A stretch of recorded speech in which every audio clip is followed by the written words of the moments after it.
Welcome to Samba Samba. Enjoy the video. You begin by spotting 3 common comma needs: lists, introductory elements, and joined independent clauses.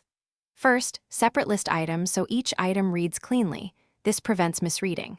Once done, mark introductory words or phrases with a comma to set the rhythm and signal a pause. Then, when 2 complete thoughts meet with and but, or, place a comma before the conjunction. This helps you avoid run-on sentences and keeps meaning precise. Next, you handle the trickier structures: non-restrictive clauses, coordinate modifiers, and items like names or dates. When a clause adds but doesn't limit meaning, enclose it with commas so readers know it's extra information. For 2 adjectives that independently describe a noun, place a comma between them to maintain clarity. Also, when writing out names, dates, or places, use commas to break units apart.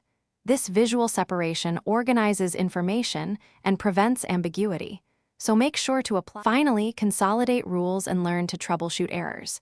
Never insert a comma between a subject and its verb; that creates a splice. Use commas for direct address and brief tag questions to show voice and tone. Once done, proofread by reading sentences aloud. Natural pauses usually indicate comma spots. If commas still confuse you, simplify the sentence or break it into 2. A quick fix: remove the clause. If meaning changes, you needed commas. Make sure to practice with varied examples to build instinct. Thanks for watching. Consider subscribing if we helped you.